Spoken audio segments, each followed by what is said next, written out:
And it's okay if it's not, but it is the word of the Lord.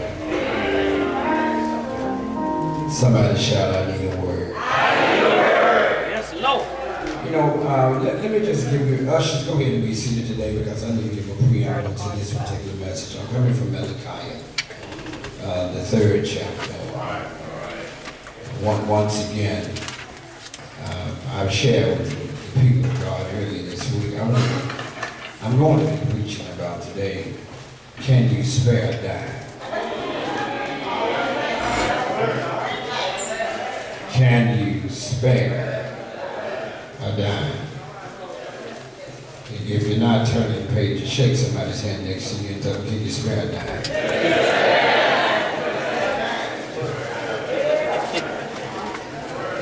Amen. Can you spare a dime? Amen. God bless you. God bless you. One of the things that as a leader of the church, as a pastor of the church, that I'm always concerned about is being able to see believers have some financial freedom. Well, since y'all quiet, I need to teach this morning. How many of you suffer from brokenness? And you're probably sitting there saying, right now, Pastor. Amen. God bless you. At some point,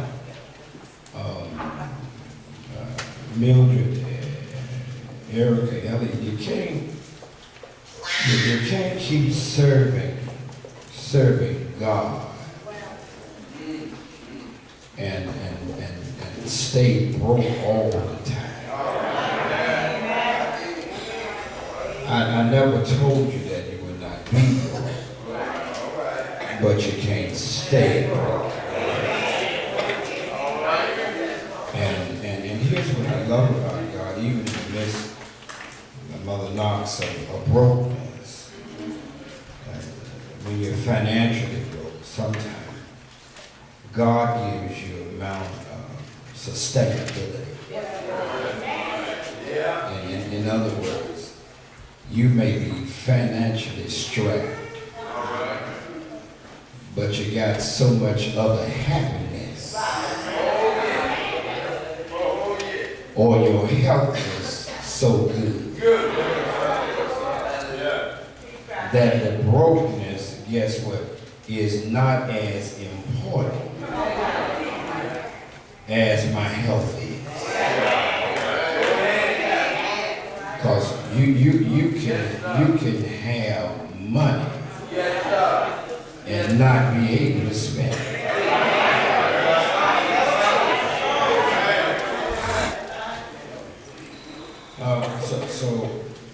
Did y'all bring the Bible this morning?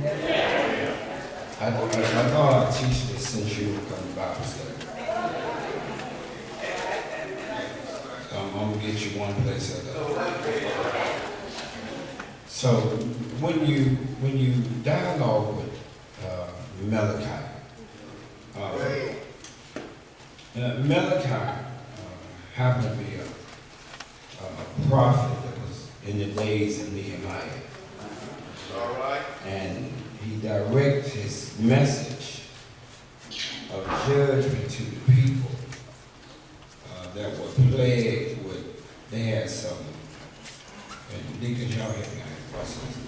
They had some corrupt priests. All right. I'm sorry, I should have went there first. Preachers, y'all say that.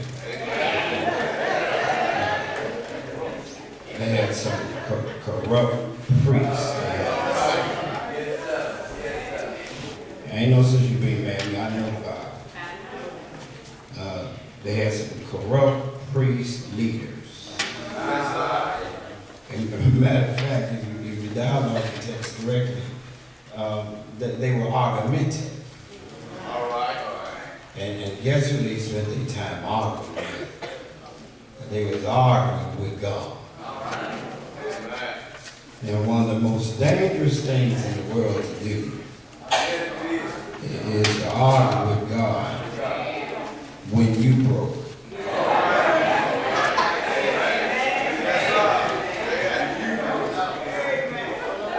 Why would you argue with the person that can bless you and you broke? Now I know you say, well, Pastor, how did they argue? I'm gonna get that in a minute. And they had some wicked practices. And the other thing that they had, and this really ties into the Cornerstone family, they had a false sense of security in their privileged relationship with God. And one of the things, ladies and gentlemen, the older you get in God, you got to get secured in your relationship with God. In other words, you got to be so secure with your relationship with God that you know beyond the shadows of a doubt what God would do every time. Some of you babies haven't arrived yet. I'll pick you up in a minute. You got to be so secure that I don't care how broke you are, how disgusted you are, how financially strapped you may be, how dark it looks. You have to become so secured in God that you know beyond the shadows of a doubt what He will do. Come close and watch this. Now, I don't know what you will do, but I know what God will do.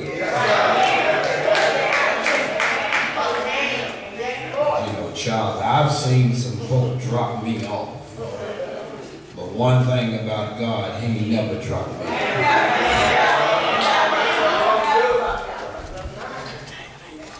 So, Malachi is a deep-seated book that they dealt with some hypocrisy. Matter of fact, Malachi gets into family affairs like infidelity and y'all got quiet there. If all y'all say amen at the same time, I won't know what I'm talking about you. Malachi deal.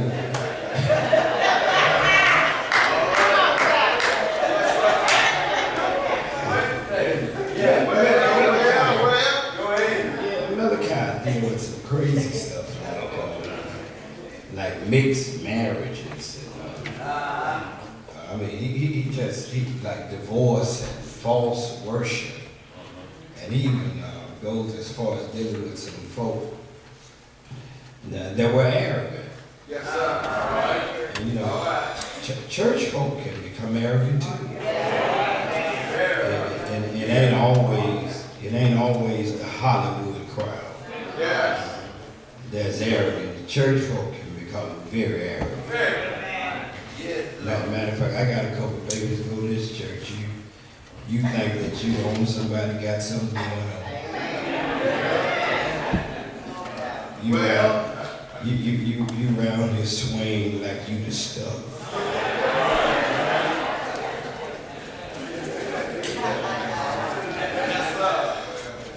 I'm sorry, never nobody told you recently you ain't the stuff. You swaying like I'm the only somebody know God. And baby, let me tell you something. God was here for you guys. And He gonna be here after you. Stay with me. I don't want to raise my voice, so if that's what you're waiting on, you're gonna be waiting. So after introducing his message to the nation of Israel as a whole, Malachi turns around to priests who were responsible for mediating a covenant relationship between God and the people. but the priest was supposed to watch over the spirituality and the vitality of Israel. But the priests, not the people, the leaders, have become so indifferent about their own, and this hindered the spiritual welfare of the entire nation.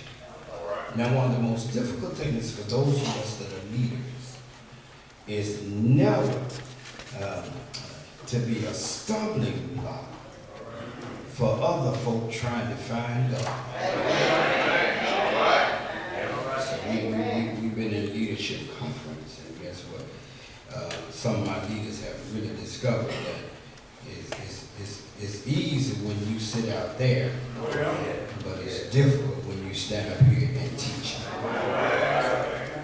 The first place that Israel's spiritual decline could be seen and it was in their half-hearted giving. That the priests allowed the people to offer to God. Although the law explicitly forbade the offering of blemished animal, the priests had gotten to the point that they would turn around and give God a sick and a crippled animal. All right. They would never give God the best. They'll find a blind pigeon.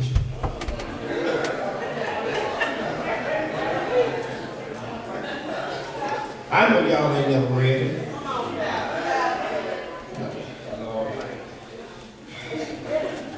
Man, Charlie, they gonna get a blind pigeon, get a broke leg cat, and they gave God half-hearted blessings. Now y'all sitting here this moment, and you laughing at them, but all shucks. What about your half-hearted giving? Don't you turn around and look at nobody. If you be honest, you hadn't done all you need to do for God, and even in just giving your heart to Him. One of the things, ladies and gentlemen, I really got to get this church to a point of financial freedom. Where you can wake up in the morning and if you decide, I want to go to Cancun, and you won't be saying some stuff like, when times get better. Oh, that's too good. If you just want to go to Olive Branch, because some of you babies can't even go across the state line. Because you are so financially strapped until you had never seen financial freedom. And let me tell you something, you don't know what freedom is until you get financially free. I can tell I got a poor crowd in here. Boy, Lord have mercy. This is a good one. Y'all ain't shouting today.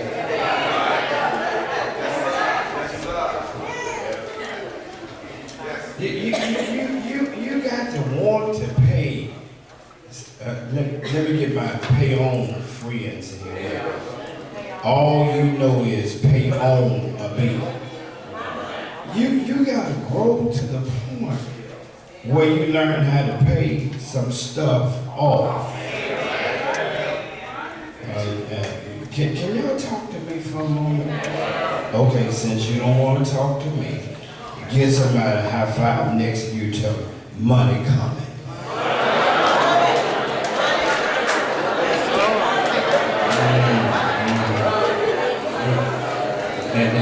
And see, if you sitting here with me this morning trying to act like I already got it coming, baby.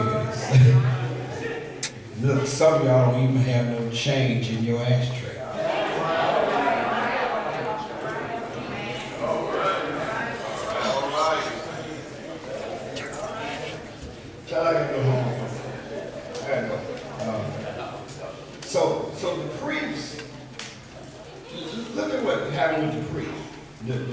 priests, they began to ask a series of questions. And God seeks to pierce their heart of stone. And each of the divine accusations they denied, they ask questions like, how can God love us? They ask questions like, how have we despised God's name? Man, they went further. How have we as people profaned the covenant? And how have we wearied God? As a matter of fact, they ask crazy questions like, how do we rob God? Oh, I know the text. How do we rob God? We can't even see him. How do we rob? When did we speak against God? Lord have mercy. And then he turned, and I'm going to get to the bar so you can get home early. I know y'all got breakfast waiting.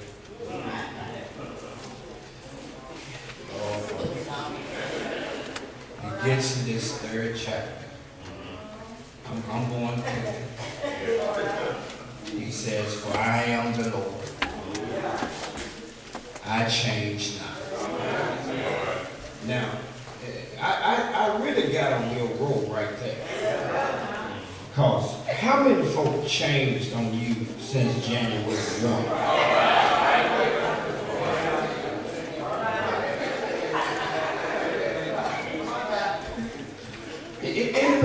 Anybody saying some folk change on you since January 1? But the grace of the text is, he says, I'm God. Now watch this. Take me off air, because I'm going to.